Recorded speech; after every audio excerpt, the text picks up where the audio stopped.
We got some bulldogs clapping for a volunteer. That's rare. I know what territory I'm in. But first and foremost, I want to say it's an extreme honor and privilege to be here. You know, every opportunity I get to speak is something I can never take for granted simply because I never saw myself doing this. But I'm a man of gratitude. I'm a man of honor. I'm a man of respect. And when you're young and people do things for you or people fight for you, when you're young, you may not always be cognizant of behind the scenes. When people care about you, when people go to bat for you, when people do things for you, right? Because you're young, you're just in your rift, you're doing your thing with life. And it's a lot of people that's in this room tonight, and it's a lot of people that couldn't make it tonight that played a part in tonight happening. And so I think it's only right. Can we give everybody a hand that made tonight happen?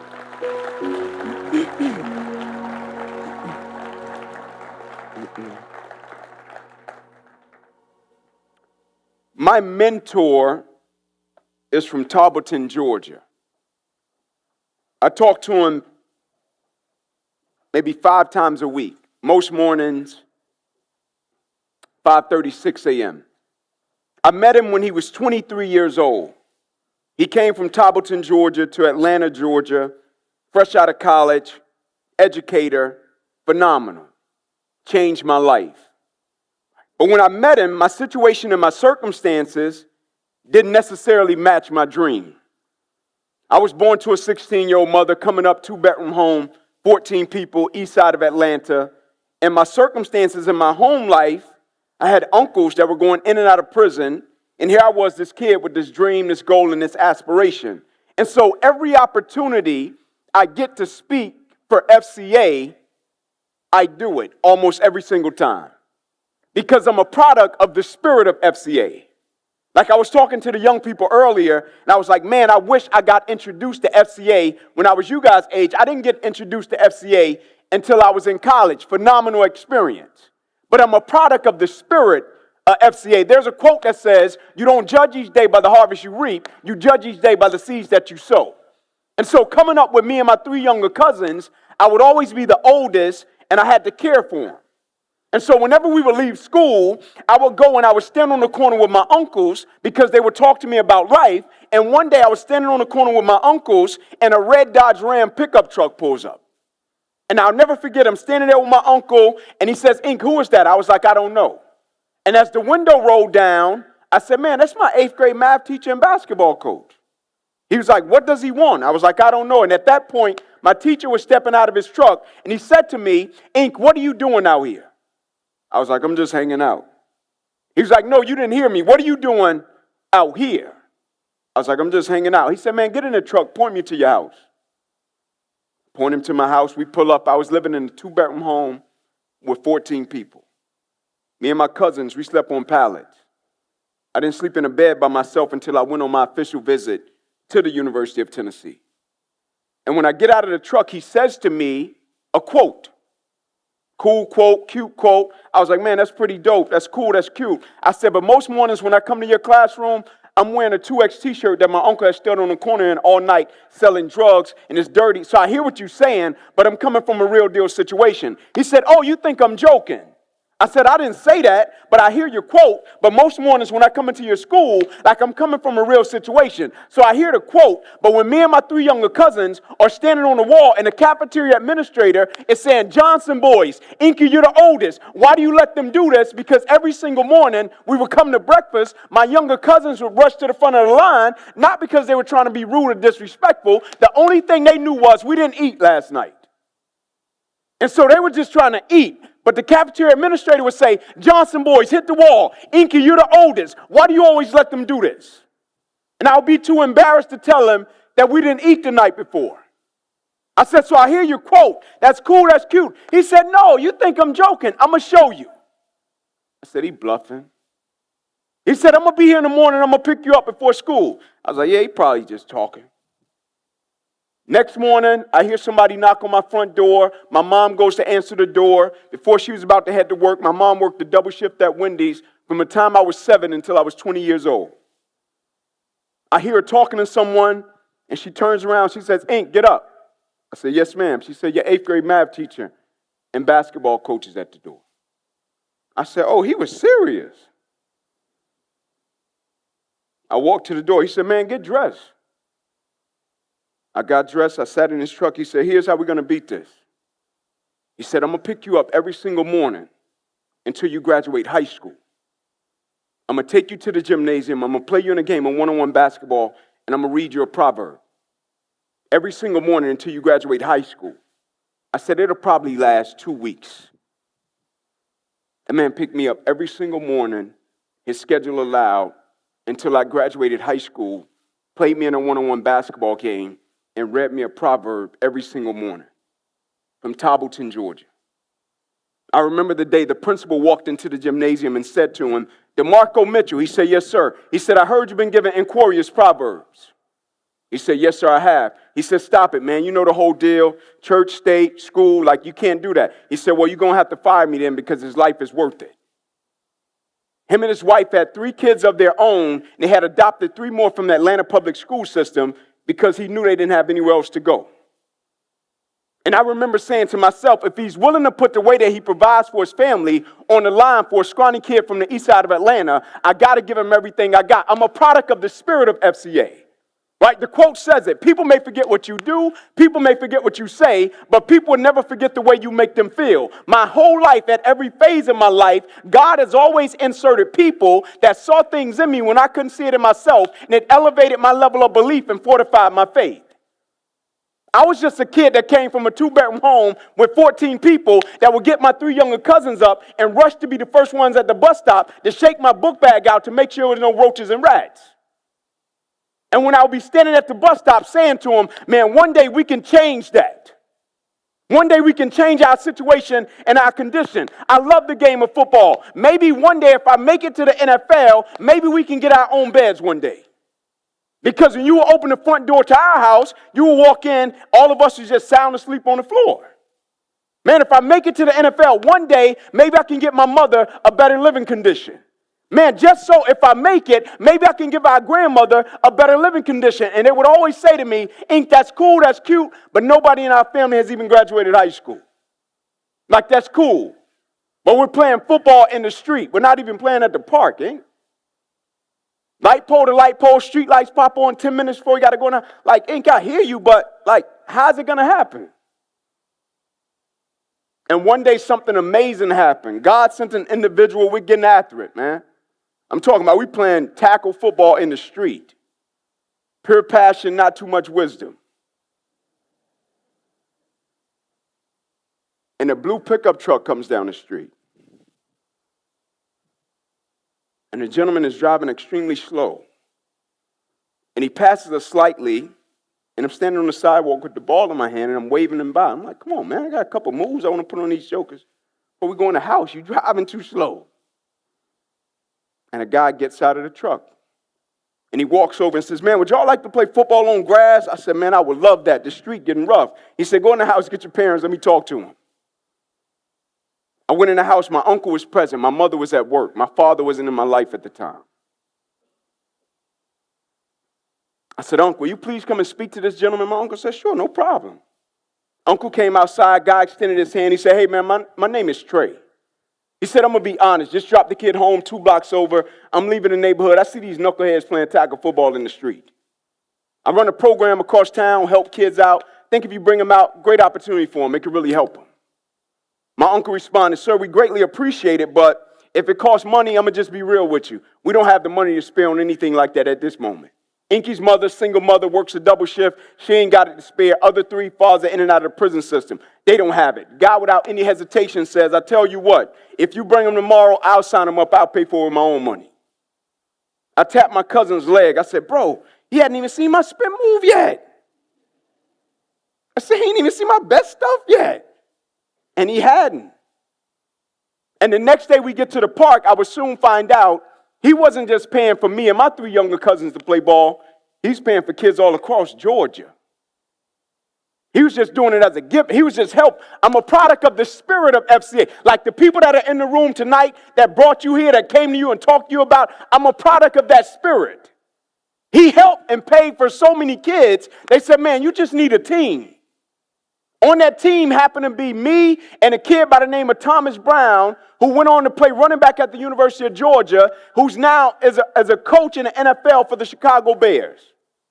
Both of us ended up on that team. Both of us would be the last kids in the park almost every single night. Thomas' father was a pastor. My mom was working at Wendy's. Until one night my mother called and they wouldn't let my mother off work. And he said, Inky, I got to take you home tonight. I said, all right, cool. And we pull up to my house and I said, Coach, can I ask you a question?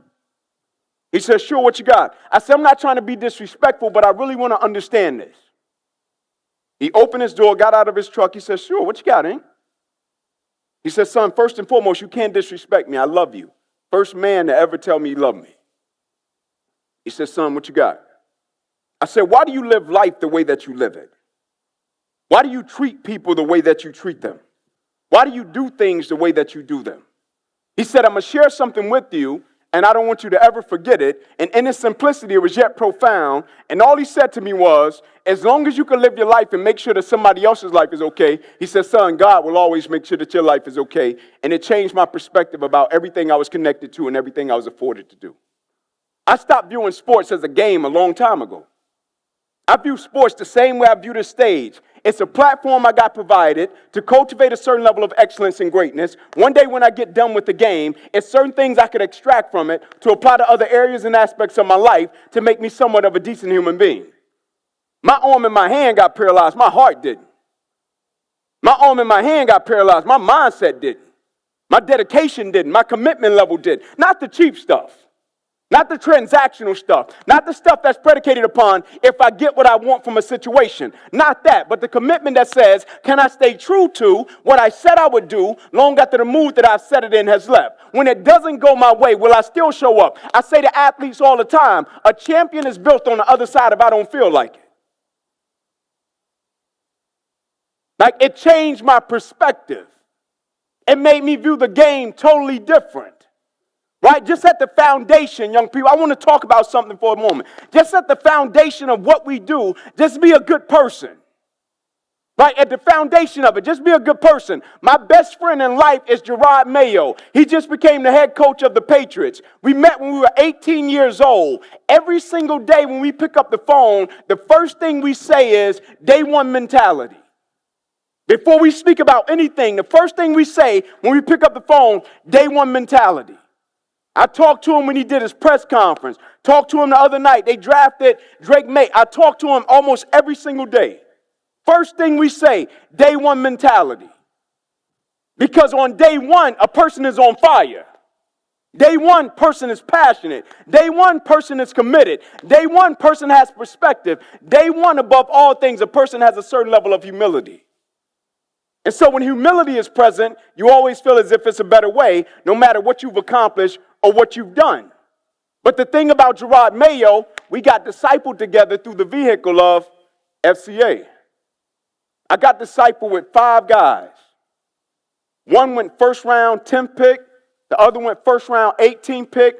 One went first round, 5th pick. One went free agent and started for 11 years. And the other one is a teacher and coach in South Carolina. Like, if I could be honest with you, when I got to the University of Tennessee, Tennessee was Mayberry for me, man. I'm like, these guys getting steak, shrimp, spaghetti. They had nap pods. I didn't even have a bed. They literally had nap pods where a guy could be walking down the hall. They're like, you tired? You want to take a nap? There's a nap pod. I'm like, unbelievable. Cupcakes, man. These cats, cupcakes. And I was in an environment where I was hungry, man. I didn't come from that. I didn't come from resources. I had people that helped me my whole life. I was extremely grateful for that. And so when I got there, I said, man, all I got to do is be who I say I am and do what I say I'm going to do. And I get a shot, not at the NFL, I get a shot. Great equalizer in life, my education. And so I've always been a smaller guy. My whole life, ever since I played sports. Never been the biggest, fastest, strong. I've always been one of the smallest guys. but I got a PhD in trash talk. PhD in it.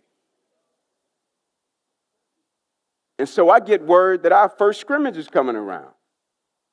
So I'm stoked, man. I'm like, man, our first scrimmage is about to happen. I start talking trash as soon as we walk out the meeting. I'm like, oh, man, we finna scrimmage. I'm talking trash. We scrimmage.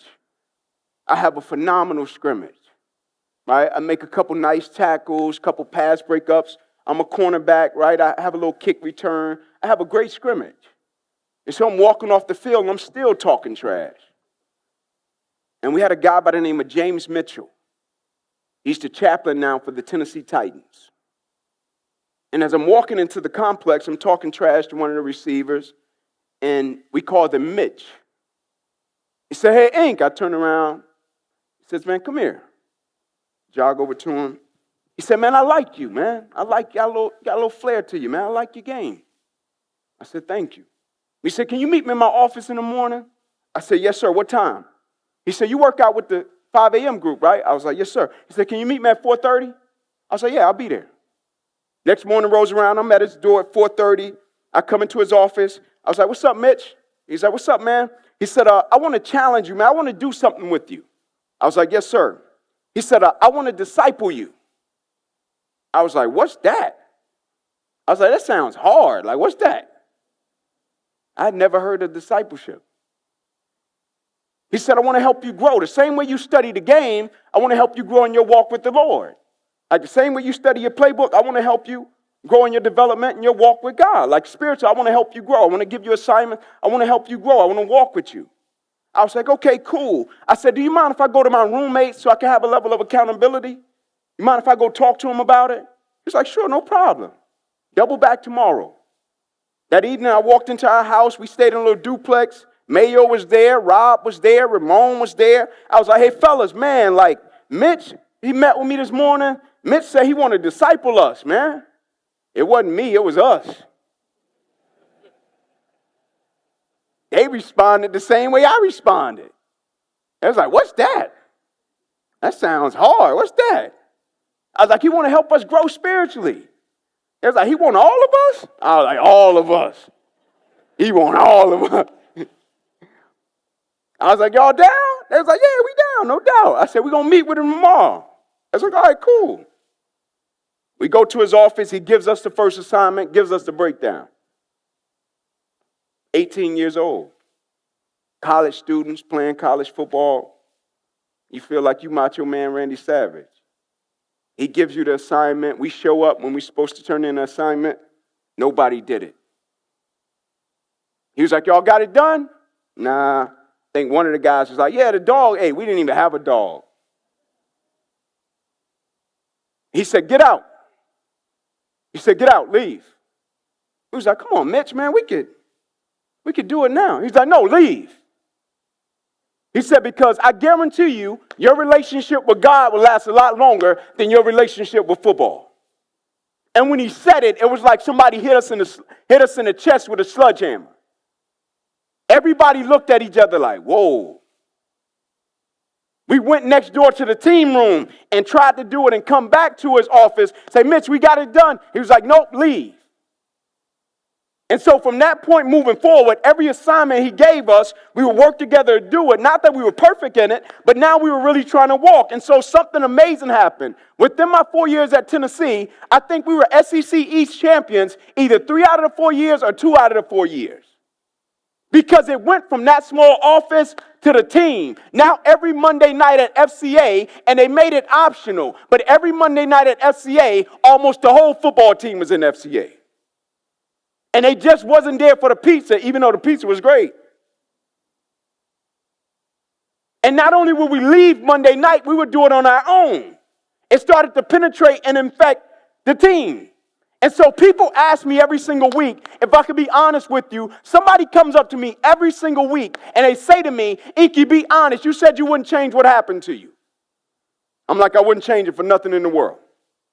And they always say, like, why? Like, if you could be in the NFL right now as a cornerback, you wouldn't change it? I'm like, I wouldn't change it for nothing in the world. And they always say, what about the paralysis? What about the atrophy? Because for most people, when adversity and opposition is present, change, uncertainty is present, their perspective and perception always go to the space and place. Okay, what did you lose? What did you have to give up? Right? Their perspective very rarely goes to the space and place when adversity and opposition is present. Okay, man, I get it. You didn't like it. It didn't feel good. But what did you gain from it? How did it make you better? How are you a better team member as a result of the adversity? Like, how did it make you better? How are you a better father as a result of the adversity? Like, how did it make you better? How are you a better athlete as a result of the opposition? Right? Mike Tyson said it. Everybody got a plan until they get punched in the mouth. That's why my favorite quote in the world is King's quote that says, you judge the true character and caliber of a person, not by where they stand in times of comfort and convenience. You judge the true character and caliber of a person by where they stand in times of challenge and controversy. Let me bring it Bible for you. James chapter 1. Consider it pure joy, my brothers and sisters, when you face trials of many kind, because the testing of your faith goes on to produce perseverance, and perseverance must finish its race so that you may be complete and lacking nothing. Romans 8:28. And we know that all things work to the good of those who love the Lord, who are called according to his will and his purpose. It didn't say some things. It didn't say most things. It said all things. And so when I say to them I wouldn't change it, their perspective always goes to, okay, what did you lose? What did I gain? Like in my junior year, I really felt as if my dream was about to happen, if I could be honest with you. I was talking to one of the young men earlier. He was asking me about speaking, and I was like, man, I never thought in a million years I would be doing what I'm doing. I've been speaking 18 years. They put me in public speaking when I first got to college. That was the first class they put me in. Young people, if I could be honest with you, I dropped the class on the first day. I was terrified. I was walking out. The teacher's like, where are you going? I'm like, I'll never be needing that. I said to the young man earlier, I said, at one point in my life, if I could be honest with you, I thought God put me on this earth to play football. I really did, man. I thought God put me on this earth to play football. I loved the way the grass, I loved everything about it, man. I used to wash my helmet with the equipment guys so I could see how many scratches I had after the game. We would show up at the game, guys would be looking in the third row like, man, you see that girl? You see this? I'm like, bro, I love the way the grass smell. Like, I felt like God put me on this earth to play football. And so my third year, when I had my paperwork that stated projected draft pick, I'm like, this is it. Like, God, this is it. Let's go. This is what we've been working for. Showtime. Calling my mother and grandmother. After this season, our lives are about to change forever. Telling my cousins, hey, bro, after this year, things are about to be different. First game, come out, execute. California Bears. They got Deshaun Jackson, Marshawn Lynch, Justin Forsett. We shut them down. Second game, playing against Air Force. Tough group, disciplined group. Still the only team I've ever competed against in my athletic career. When we talk trash, they didn't say a word back. And so after a while, you just be quiet because they make you feel like a fool, right? Discipline. Extremely disciplined. And the fourth quarter rolls around. There's 2 minutes left in this game. And we break the huddle, and Gerard Mayo, Patriots head coach, that was our captain, one of them. And he called quarters coverage. And as we break, me and him are walking back to our positions. We always played on the same side. And I say to him, man, I hope they throw the ball my way. I can hit these jokers. We can wrap this thing up. We get ready for Florida. We can end this game, get ready next week. Play starts to unfold. I'm watching it. It's like it's in HD. I'm backpedaling. Our secondary coach told us everything back to front. Don't let nothing behind you. I'm looking at the play. It's literally as if it's in slow motion. I see when our linebackers' eyes get caught inside, guy coming out of the backfield, running a wheel route. I see when one of our DNs, he's supposed to have the sack, he busts. I'm looking at it in HD. I see the quarterback look in my direction. He releases it. Guy catches it. I go to make a routine tackle. Something I knew how to do 10, 20, 30 different ways. Point of contact, as soon as I hit him, seemed as if every breath in my body literally left. My body goes completely limp. I fall to the ground. I blacked out. Never experienced anything like that before. Been in way harder collisions. When my eyes opened, my teammates were running over to me and said, Ink, get up. Let's rock. Let's go. I said, I can't. They said, what do you mean you can't? You always get up, man. You're one of our captains. Let's go. I said, I can't move. They said, what do you mean you can't move? I said, there's a shock going from the crown of my head to the bottom of my feet.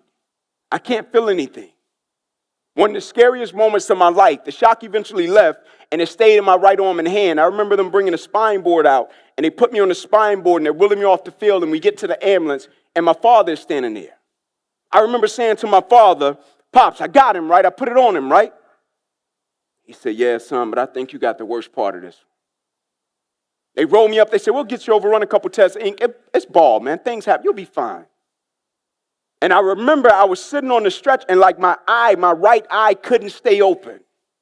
Like they were telling me that it wasn't that deep, but my right eye just kept falling. I couldn't keep my right eye open. And I heard one of the doctors say, man, yeah, he probably got something going on with his nerves because he can't keep his right eye open. And they get me to the hospital, rush me back, run the test, sit me in a room, and my mom comes in.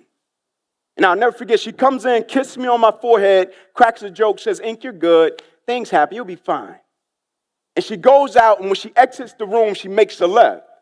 And when she makes the left, I flip my head back to the left. And when I flip my head back to the left, I remember seeing the lead doctor running in my direction, and he was screaming. He was saying, guys, get in here. We got to rush this kid back to emergency surgery. He could potentially lose his life. He could die.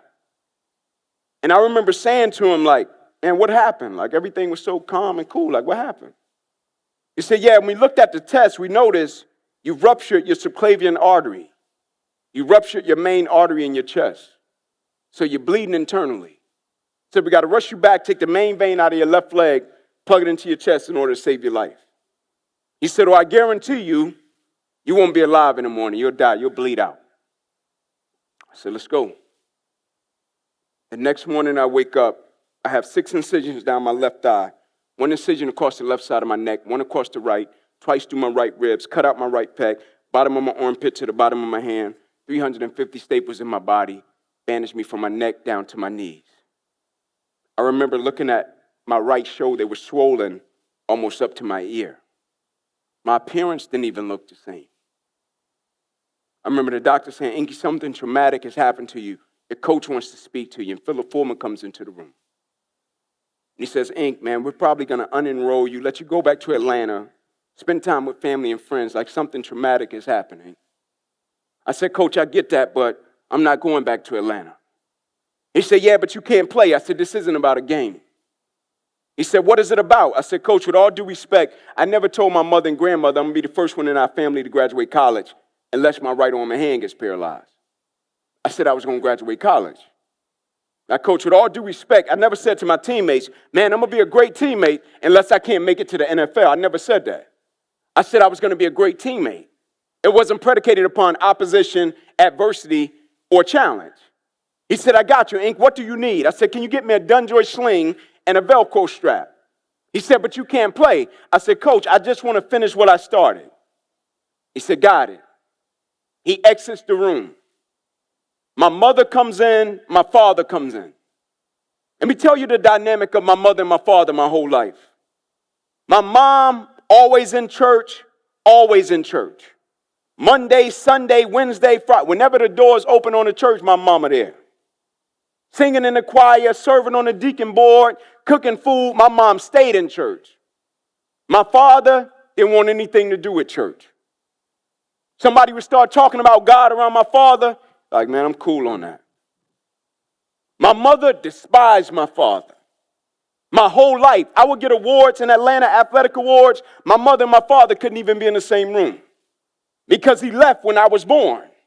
And so it was a lot of pain there. And so I would get an award. I would have to look at the door. My father would be peeping in the door like, Ink, good job. Because whenever they would be in a room together, it was like a Rottweiler and a Chihuahua. And my mother was the Rottweiler, right? And my dad, like, I ain't dealing with that. And for one of the first times in my life, my mother and my father was in the same room in the hospital room. And when they were in there, my mother was lying on a cot and my father was lying on the floor, back, head to the ceiling. And my father says out of his mouth, Ruby, I'm sorry. You did a great job raising that boy. I said, God, I know that's you.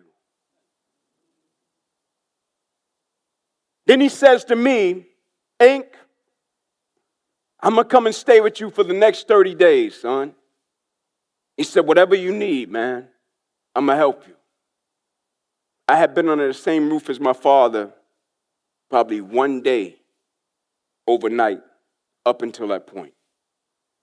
I was 20 years old. And my father is saying, due to opposition and adversity and circumstance, son, I'm going to come and stay with you for the next 30 days. Whatever you need, I'm going to come and stay with you. I said, okay, cool. He said, whatever you need, man, your routine, I'm going to take you to it. I was supposed to be in the hospital 60 to 80 days. By the grace of God, I walked out of the hospital on the third day. My father, every single day, he would get up, he would help me wash my clothes. He would take me to rehab for my arm. He would take me to class. I used to do my FCA visits, my discipleship visits. Everything I would do, my father would take me to and he would attend. But whenever he would take me to FCA or my discipleship meetings for spiritual development, he would never come in. He would always either stand outside of the room or he would say to me, hey, Ink, you know what, man? I'm going to be in the car. And within the 30 days that he stayed with us, every single week we would have to get on the plane and go from Knoxville, Tennessee to Rochester, Minnesota, to the Mayo Clinic for different visits, different things to get done with my arm, different tests, every single week. And that FCA guy, James Mitchell, after every visit and discipleship that I would do with him, every time I would exit his office, he would walk out, hear me. I'm a product of the spirit of FCA. Every time I would meet with him for discipleship, whenever I would walk out of his office, he didn't just say, Ink, great visit. He would walk out of the doors and say, Ink, where's your father? Ink, where's your dad? I'll be like, he down the hall. Cool. He would walk to my pop. What's up, Pops? How you doing, man? How's your spirit? And I knew my father was struggling. I was struggling. I was bad. Like, they know one part of the story. They know I got injured. They didn't know my mother had remarried. My mother had a husband at home fighting stage 4 cancer. Like, I was battling, man. I was struggling. I couldn't even see my mother. My mother was at home taking care of her husband who was practically dying. I couldn't even see my mother. And I'm with my father, and my father wasn't on the God stuff at that point. But every single day, FCA James Mitchell would walk out of the office, Ink, where's your father? If my father was parked 2 lots down in his truck, he would walk down the street with me, find my father. What's up, Pops? How you doing? He would hug him. How you holding up, Pops? And every day, my father would be in the training room, his stress on his back. He would be like, can you give me a heat pack for my back? Because let me tell you, my father's whole life, the only thing that he bragged on was, hey man, you know my son Ink that play ball at Tennessee? That's my boy. He gonna be the one to make it. Y'all know Ink? Ink a pit boy, a dog, man. I could take Ink all around the city. He could play anybody. Ink gonna give it to him. That was his pride. That's what he stood on. And for the first time in his life, he couldn't point and say, you know my son Ink that play ball? He couldn't do that. And so every day he's in the training room, can you give me another heat pack on my back? My father's a big dude, 6'3", 245. He walked in the training room standing straight up. Every day that back would get lower and lower. Until one day they said to him, sir, we don't think we can put another heat pack on your back. He was like, please just give me one more. And when they poured the heat pack up, I'll never forget, they brought his skin with it. Because he was carrying a burden that wasn't his to carry in the first place. Every time we're on the plane, Mitch is there. Pops, how you doing? I'm good. Every night we would stay, my father would do the same routine. He would walk into my room at night. I would be on the side of my bed getting ready to pray. He would say, hey, Ink, you good? I would say, yeah, Pops, I'm good. He would walk to Mayo's room. Mayo, you good? Mayo would say, yeah, Pops, I'm good. He would go to Ramon Foster's room. Hey, big boy, you good? Yeah, Pops, I'm good. He did this for 29 days. On the 29th day, my father walked into my room. I was on the side of my bed like I usually do, getting ready to pray. He said, "Hey, Ink, you good?" I was like, "Yes, sir, I'm good, Pop." He walked off, came back in the door frame. He said, "Hey, Ink." I said, "Yes, sir." He said, "And you know that God you pray to?" I said, "Yes, sir." He said, "You know that God you go to church and FCA discipleship? You know that God you go to that about?" I said, "Yes, sir." He said, "If that God can help you handle this situation the way you handling it," he said, "Son, I want to give my life to Christ."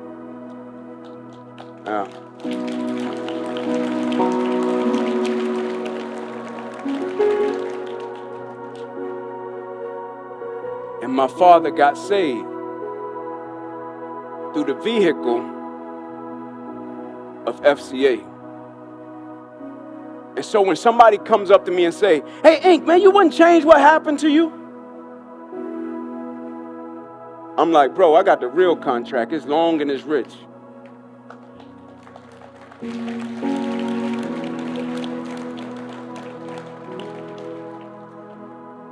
When somebody say to me, "Ink, what about the paralysis?" I'm like, "Bro, you know how many of my teammates got saved as a result of what happened?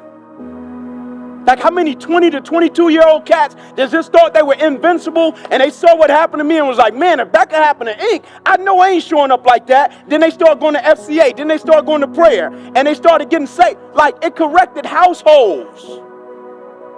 Like my father had 2 daughters and a wife. I had teammates with kids already. And so the easy thing to do would have been, woe is me. Why did this have to happen to me? Why not you? What a perfect opportunity to show people the God in you. Like my life verse is Jeremiah 29:11. I stand on it, man. When it says, "For I know the plans I have for you, declares the Lord, plans to prosper you and not to harm you, plans to give you hope in the future." I stand on it. Because young people, I want you to remember something. It's one thing to quote scripture. It's another thing when you got to live it. Like it's a lot of talented and skillful people in the world. That's cool, man, and that's great. But I want you to understand something.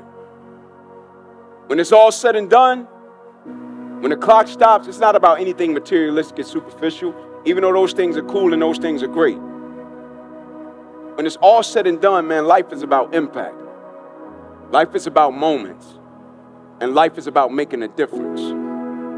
If you all think about your life real long and hard, I'm going to tell you like my mentor told me. He said, "Ink, sometimes in life, you can't pay back what people do for you. Sometimes in life, you just pay forward with your actions, with your decisions, and with your choices, the things that they did for you by the impact that you make in the lives of others." The reason I wouldn't change what happened to me, it has nothing to do with a game. Even though that was great, man. The reason I wouldn't change what happened to me is every single week, every single day, somebody sees this. This is a representation of the greatness of God.